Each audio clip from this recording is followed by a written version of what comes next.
कि मेरे गिरिडीह वासियों, मेरे झारखंड वासियों, कि सांसद ऐसा ना चुनिए जो 5 साल में एक बार आके दारू और मुर्गा का हार दे। कि मेरे प्यारे जनता, सांसद ऐसा ना चुनिए जो 5 साल में एक बार दारू और मुर्गा का हार दे। अरे सांसद ऐसा चुनिए जो पारासात के पहाड़ से दिल्ली में जाके दहाड़ दे।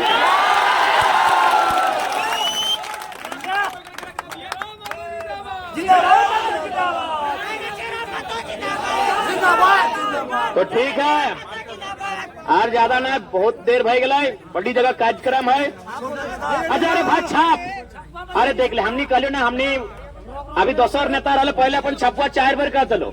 अरे यार रुक, हमरो छाप है, बतवा दे। 12 number gas cylinder, 12 number gas cylinder tiger सीधा संसद के अंदर।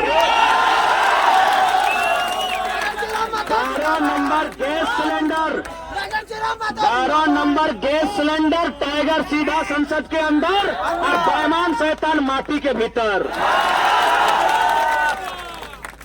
12 नंबर गैस सिलेंडर टाइगर सीधा संसद के अंदर।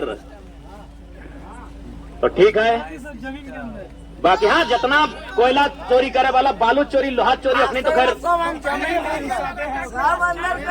बाकी सबके फिर से जितना जान जुटल है, अटल है दादा। बाहर देते हुए झारखंड में पूरे परेशान हो, कसम से चिंता नहीं कर, बस खाली हमने के जगह में आवे दे। और दिया नहीं दादा, कसम खाई को लइया आज एक साल बाद वोट दिए खाली नहीं मालूम है दादा, तोनिक प्यार, तोनिक आशीर्वाद। तो ठीक है, ये जितना जान जुटल है सब इनके नमस्कार करे हो, जोहार करे हो और सलाम पेश करे हो। तेलो वाला सबके हटे काबू। अच्छा ठीक है, तो महाराष्ट्र किसका है? आवाज ना आए, कैसे है? तो महाराष्ट्र किसका है? और साथ ही साथ जो भी प्रत्याशी आएंगे, क्योंकि बहुत जगह हम लोग देख रहे हैं कि प्रत्याशियों को लोग गांव में नहीं जाने दे रहे। हम चाहेंगे उनको गांव में जाने दीजिए, गांव में उनको बैठने दीजिए, चाहे कोई प्रत्याशी रहे। हम आपसे आग्रह करेंगे उनको गांव में बैठने दीजिए, उनको पानी पिलाइए, और पानी पिलाने के बाद एक सवाल पूछिएगा कि जब जेएसएससी सीजीएल की परीक्षा लीक हुई थी, आपका स्टेटमेंट क्या था? देखिए, सीजीएल की परीक्षा में 4 लाख स्टूडेंट बैठे थे, और यदि ये प्रत्याशी उस परीक्षा को लेकर चुप थे, तो हमको बड़ा ताज्जुब लग रहा है कि माता पिता, जो भी बच्चे हैं, जिनके बच्चे परीक्षा में बैठे थे, उनके माता पिता फिर उन्हें वोट क्यों दे रहे? 4 लाख बच्चे थे सीजीएल की परीक्षा में, हमारे और आपकी तरह, हमारे घर के, और फिर भी उनके माता पिता अगर उनको वोट दे रहे हैं और वे कुछ नहीं बोल रहे, वो नेता जिम्मेवारी नहीं ले रहे हैं, तो हमको बड़ा आश्चर्य लग रहा है कि वोट उन्हें दिया क्यों जा रहा है, किस काम के लिए वोट दिया जा रहा है। तो इसलिए अगर वो गांव आते हैं, उनका स्वागत कीजिए, लेकिन हाँ, एक सवाल जरूर पूछेगा कि पेपर लीक में उनका स्टेटमेंट क्या था। और सबसे अहम बात, आज दादा का एक सवाल आया कि आप अकेले जीत के क्या करेंगे। तो सबसे पहला बात जानिए, हम लोग 8 सीट से उतरे हैं। हम लोग तो ठीक है, अगर जिनका भी सवाल आता है, हम लोग 8 सीट से चुनाव लड़ रहे हैं, और जितना भी सीट में कोई चुनाव लड़ता है, हारने के लिए नहीं लड़ता है। तो हमारा मकसद है कि हम लोकसभा के माध्यम से जो हमारे मुद्दे हैं, ठीक है, आपके पास 14 सांसद थे, झारखंड में 14 सांसद हैं, किसी दल से 12 को, कभी 13 को जीत के गया, लेकिन आपके ज्वलंत मुद्दों पे बात क्यों नहीं कर पाए? सवाल संख्या का नहीं है, सवाल संख्या का नहीं है, सवाल साहस का है कि कौन सा संसद। बिल्कुल, हमारे पास अभी आज 543 सांसद बैठे हैं कि नहीं? पक्ष रहे, विपक्ष रहे, लेकिन एक सवाल बनता है कि भाई आम व्यक्ति के लिए क्यों नहीं सोच रहे? आज देश के तमाम जो कार्यालय हैं, चाहे डीसी का कार्यालय रहे, बीडीओ का कार्यालय रहे या मुखिया का कार्यालय रहे, वहां देखिएगा महात्मा गांधी की तस्वीर होती है, कहीं भगत सिंह की होती है, कहीं एपीजे कलाम की होती है, कहीं बोस की होती है, कहीं अंबेडकर साहब की होती है। तो चूंकि मैं गांधी से ही बात करता हूं, चूंकि 500 आप संख्या की बात किए हैं, तो 543 सांसद गांधी के तस्वीर को केवल लगाते हैं, उनकी आइडियोलॉजी को फॉलो क्यों नहीं करते?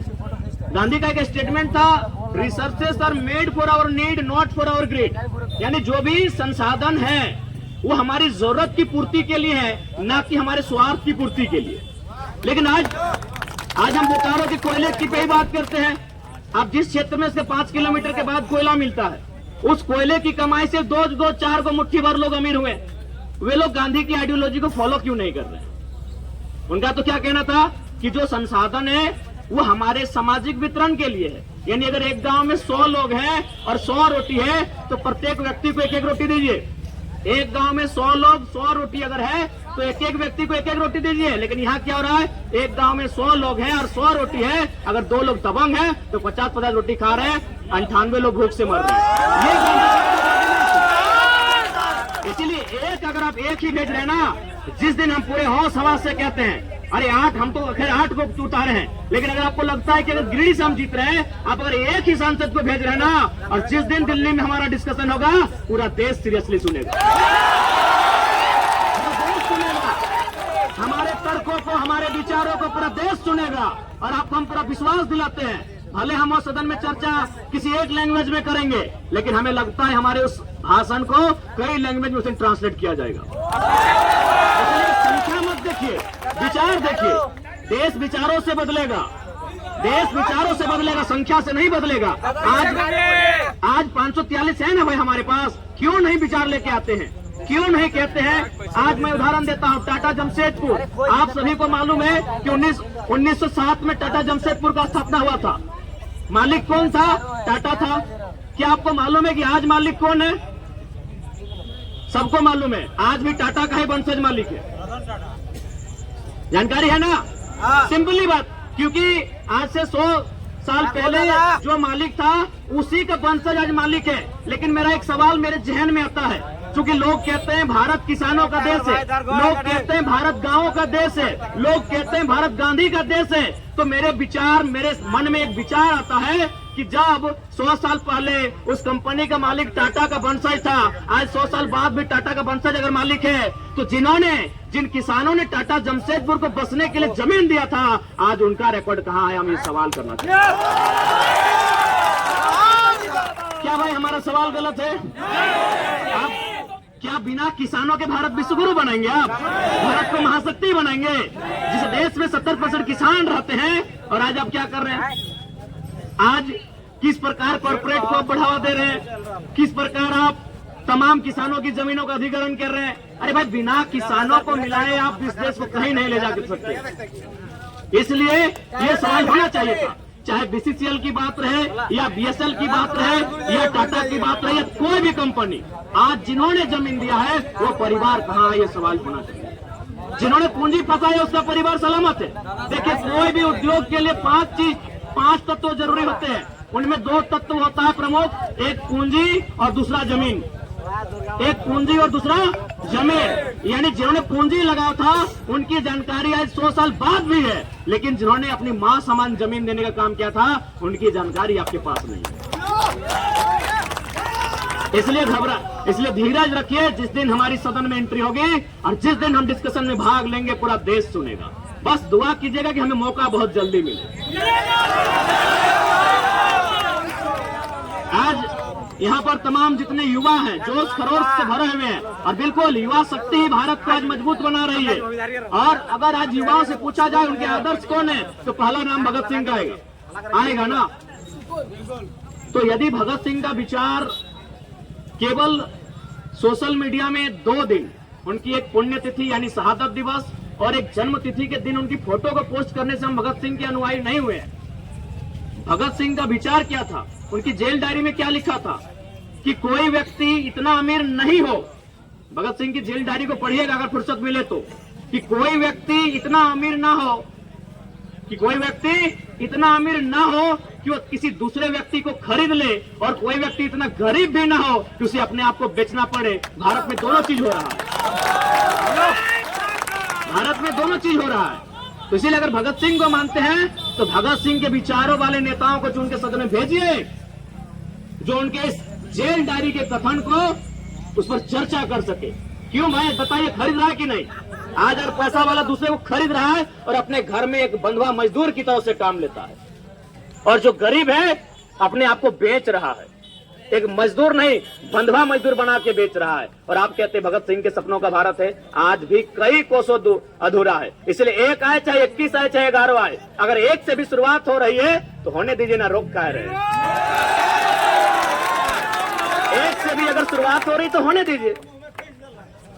और चूंकि आपको ये, चूंकि हम कुलांचल की धरती में है, जब सदन में हमारी उपस्थिति होगी तो सदन से एक सवाल ये भी होगा कि भैया हमने भारत देश को, झारखंड की सरजमीन है, 40% खनिज संपदा देने का कार्य किया है।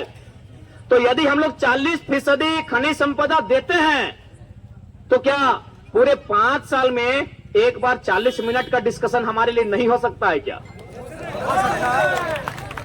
क्या भाई हमारे लिए पूरे 5 साल, एक सरकार का कार्यकाल 5 साल होता है, क्या हमारे लिए 40 मिनट का डिस्कशन नहीं हो सकता है?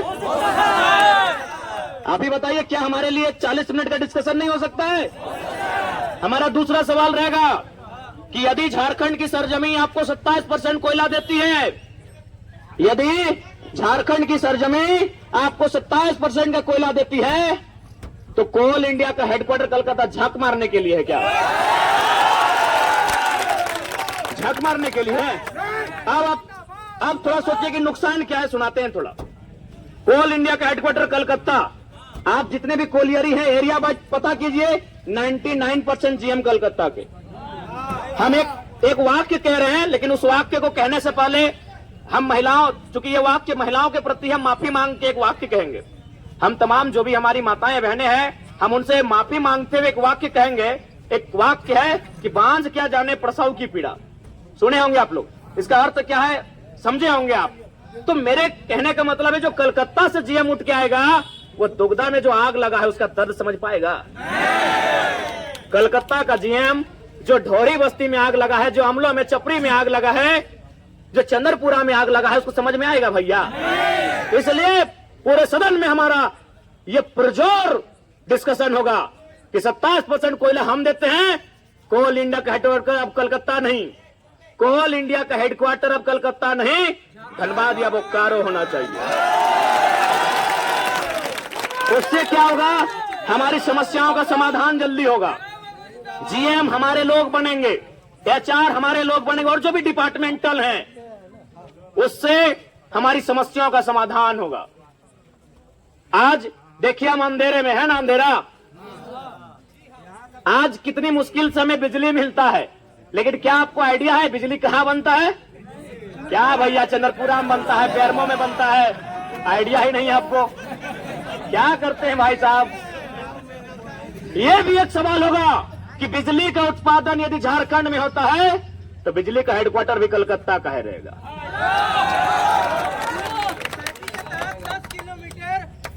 बिल्कुल वो हरेक, बिल्कुल उस बात का भी रखा जाएगा, और उसमें संसद का पावर होता है। अरे अनूप सिंह के की कहा भाई, तोनी तो जानबे कर रहा। देख, पहला बात, अनूप सिंह एज ए इंसान उनसे हमें कोई शिकायत नहीं है, लेकिन एज ए नेता उनसे आजीवन शिकायत रहेगी। इसलिए रहेगी कि आप गया से चल के आए, और झारखंड में आपको लोगों ने, आपके पूर्वजों को, आपको विधायक 1 कोलियरी से 1 करोड़ अकेले कमा रहे हैं। अगर आप में जरा सा भी मानवता होता, यदि आप में जरा सा भी दया होता, तब क्या करते पता है? उस 1 करोड़ को अगर हम 1000 में डिवाइड करेंगे तो 10,000 निकलता है, यानी वो पैसा 10,000 नौजवानों तक जाता, अगर आप में जरा सा भी मानवता होता तो। अनुप द हिंदे आराधे बहु सांसद बने होंगे, दादा हिंदे भौजी हिंदे। अब अगर छवो बनता, यार गजब के महटर हो यार। एगो हमने सांसद गिरिडीह के आदरणीय, खुद गिरिडीह से सांसद, और धांगनी रामगढ़ से विधायक, यार हिंदे एगो बेरमो वाला विधायक, खुद विधायक, और हादे भौजी के हुंदे लई गलो कि चल सांसद लड़, मैंने तोहनिए सब तोहनिए।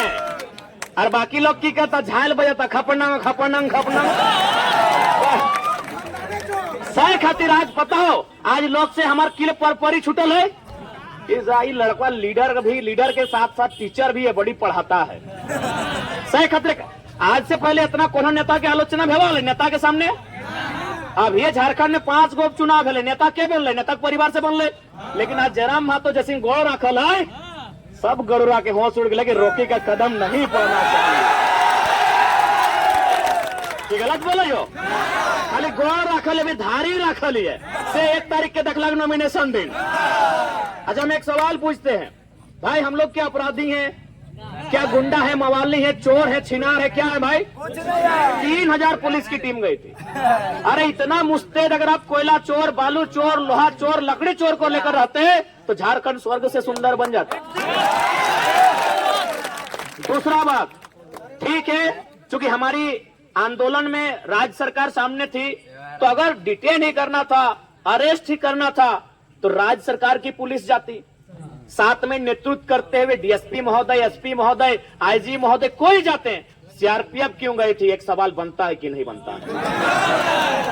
मतलब इन लोग सोचा था कि लड़का लोग जानकार नहीं है, पढ़ा लिखा नहीं है। सीआरपीएफ क्यों गया था? हम सवाल पूछेंगे, सीआरपीएफ क्यों गया था भाई? कौन सा अपराधी है हम लोग? पेशेवर अपराधी है, कातिल है, मुजरिम है, क्या है? सीआरपीएफ क्यों गई थी मान्यवर? क्या ये सवाल दागेंगे नहीं? बस इनको यही बात का तकलीफ है कि लड़का पढ़ा लिखा आया है। इसलिए आज देख सकते हैं आप कि कदम हमारे बस गरुआ के खान के बाहर पड़े ही हैं कि भाई रोका जाए, कैसे रोकी को इसका इंतजाम किया जा रहा है। तो खैर रोकने से रुकने वाले नहीं हैं, ये तूफान का झोंका है भैया, रुकने वाले नहीं। और एक आध मिनट का संबोधन, चूंकि हम देख रहे हैं हमारे चचा जान जो अल्पसंख्यक समुदाय से आते हैं, वे लोग बैठे हैं, आए हैं, सुन रहे हैं। मैं स्पेशली आपको कहूंगा, आपके बीच बहुत सारे लोग आएंगे और एक भ्रम की स्थिति को उत्पन्न करेंगे कि गिदरवा जीतल बाद हिंदे जीतो, होंदे जीतो। अच्छा एक बात बताओ, हमारे ऊपर अभी 13 को केस है, 4 दिन बॉन्ड में सुत रहा लिए से हमें कहीं नहीं गेलिए, तो जीतल बात तो पावर में रहे, कहां जीवे? एक बात तो उन्हें क्लियर जान लिया, गिरिडीह हमने बहुत भारी अंतर से जीत रहा लियो, से खाते अगबकाए गेलो। और एक बात स्पष्ट जान ले, जितने हमारे माइनॉरिटी वर्ग के हमारे अभिभावक, हमारे चचा कक्का लोग हैं, भाई लोग हैं, एक बात स्पष्ट जान लीजिए, अरे हम केवल संसद में लड़ना मेरा उद्देश्य थोड़ी है, उसके अलावा भी उद्देश्य है कि राज्य में सरकार बनाएंगे। हमारा खुद का चिन्ह होगा, खुद की पार्टी होगी, एकदम आप क्लियर रहिए। बाकी देखिए, हम अभी भी आपको जोर नहीं कह रहे कि वोट हमें दे दीजिए, लेकिन हम आपको ये मैसेज दे रहे हैं कि भ्रम में मत आइए। वोट आप जिसको दीजिए, स्वेच्छा है, मेरे अभिभावकों आपको इच्छा है, आपको जिसको दीजिए, लेकिन दुविधा मत पालिए कि हम अगर बाबू को दे देंगे तो बाबू यहाँ वहां चल जाएंगे, कहीं नहीं जाने वाले हैं। हमारा खुद का पार्टी रहेगा, खुद का चिन्ह रहेगा। और एक बात बता देते हैं आज कि हमको तो दोनों पार्टी ऑफर किया था, ऊपर से हमको बोला सीआर फाइनेंस करें। हमको पहली बार पता चला कि सीआर मैंने करोड़ होता है, नहीं तो हमको उसका मतलब सीआर कुकुर बिलार समझते थे। तो हमको जाना होता तो ऐसे चल जाते उनके साथ, काहे इतना परेशानी झेलते, काहे इतना केस मुकदमा और निर्दलीय काहे लड़ते भाई। आज देखिए, आज जेएमएम अभी गाड़ी लगा, देखिए राहुल गांधी का फोटो, सोनिया जी का फोटो, लालू जी का फोटो, स्टालिन जी का फोटो, केजरीवाल जी का फोटो, बगल में आंसू का भी लगा था, मोदी जी का फोटो, अमित शाह जी का फोटो, सुदेश जी का फोटो, और हमारा देखिए अकेले है भैया। जनता है हमारे साथ, बस जनता है हमारे साथ, क्या बताइए। तो अगर हमको जाना होता तो देखिए, इतने बड़े बड़े लोग, इतनी बड़ी बड़ी हस्ती हमको ऑफर मुंह खोल के दिया था कि सीट मांगो, कौन सा में लड़ोगे, ये नहीं कि गिरिडीह बोलो अगर जहां इच्छा है। इस तरह का ऑफर था भैया हमको। रांची में जिनके साथ बैठा उनको 18 मिनट डिस्कशन हुआ था, जिन्होंने दिल्ली से फोन किया उनसे लगभग 4 मिनट 55 सेकंड बात हुआ था। लेकिन हमने हर बार यही कहा कि भैया हम स्कॉर्पियो के छत से खड़ा होकर जो झारखंड की बात करते हैं, आपके साथ चले जाएंगे तो गर्दन में पट्टा बन जाएगा। तो इसीलिए एकदम बिल्कुल भरम में मत रहिए, बिल्कुल। बाकी वोट आपका है चचा, जिसको देना दीजिए, लेकिन ये दुविधा में मत रहिए कि बाबू तो ऐसा करेंगे, पूछो नहीं। बस इन लोग जानबूझ के कंफ्यूज कर रहा है, ताकि उन लोग जान चुका है कि भैया सीट गया हाथ से। इसीलिए आज इनको कहा जाता है ना कि जब आपको हराने के लिए साजिश रचनी पड़ी तो समझ लीजिए आप भी कुछ कम नहीं है भैया। साजिश क्या हुआ था आपको तो मालूम है कि हमारे नाम का 3-4 गो लड़का फॉर्म लिया था। आज इसी तेलों में 3 गो पंचायत है, 3 गो पंचायत में 3 गो मुखिया है, 3 गो शायद सरपंच है, और कम से कम अच्छा एक जगह डबल है, और 30-35 गो वार्ड है। कभी सुने हैं कि जानबूझ के किसी को रोकने के लिए उसके नाम का 4 गो प्रत्याशी मैदान में लाया हो? और मेरा टाइम में सुने कि नहीं कि सेम नाम जयराम महतो कहे न, 12 में जयराम महतो, 13 में जयराम महतो, 14 में जयराम महतो, जनता कंफ्यूज हो जाए। देख रहे हैं ना साजिश को, क्योंकि उनको मालूम है। और हमें अपना, हालांकि ये बात नहीं शेयर करना चाहिए लेकिन कर दे रहे हैं। एक आईपीएस हमसे मिले थे, लगभग 23-24 मिनट का उनसे डिस्कशन हुआ था बैठ के नदी के किनारे। उन्होंने भी एक ही लाइन बोला कि बाबू तुम जिस आइडियोलॉजी से पॉलिटिक्स करने आए हो यार, ये बड़ा गजब लगता है तुमको सुन के। तुम कुछ करो या ना करो, ये 2-3 को बात बोले हो, 75% डोनेट कर देंगे, अपना जमीन कहीं नहीं खरीदेंगे, हमारे ब्लड रिलेशन में किसी को टिकट नहीं देंगे। यार समझ रहे हो, नेता लोग मुंह नहीं झुपा पाएगा। तुम जो ये बात कर रहे हो, तो उन्होंने हमको स्पष्ट कहा कि नेताओं के साथ साथ कुछ पदाधिकारी भी हैं जो भ्रष्टाचार में लिप्त हैं, वो नहीं चाहते कि तुम सिस्टम में आओ, क्योंकि तुम्हारे अंदर जो ऊर्जा है ना भैया, स्कॉर्पियो के छत में जो तुम रे करके सबकी क्लास ले लेते हो ना, इससे सबका हालत टाइट है, सबका हालत टाइट है। आपको जानकारी है कि नहीं कि हमारे इसी जिला में, जिस जिला में है ना, इसी जिला में एक पूर्व पदाधिकारी थे, जिला लेवल के पदाधिकारी थे इसी जिला में, बकायदा आईएएस पदाधिकारी थे इसी जिला में पूर्व में। सुनने में आपको पता कर लीजिएगा, उनकी अर्धांगिनी कहीं अपने रुतबे से नौकरी कर रही थी, कोई क्वालिटी नहीं, कोई योग्यता नहीं, कोई एप्लीकेशन नहीं, अपने रुतबे से नौकरी कर रही थी। पेमेंट था 1,17,000। हमने एगो सवाल किया था कि जमीनवा देवो हमनी और अगर बहुत नौकरी कर तो एप्लीकेशन नंबर दिखाई दे। लास्ट में क्या बोले अधिकारी पता है कि लड़का विचित्र लड़का है, आप एक काम कीजिए, नौकरी छोड़ दीजिए। एक आईएएस पदाधिकारी कुछ नहीं है, तो भैया संसद में चले जाएंगे तो की भते उठा तो खाए जा।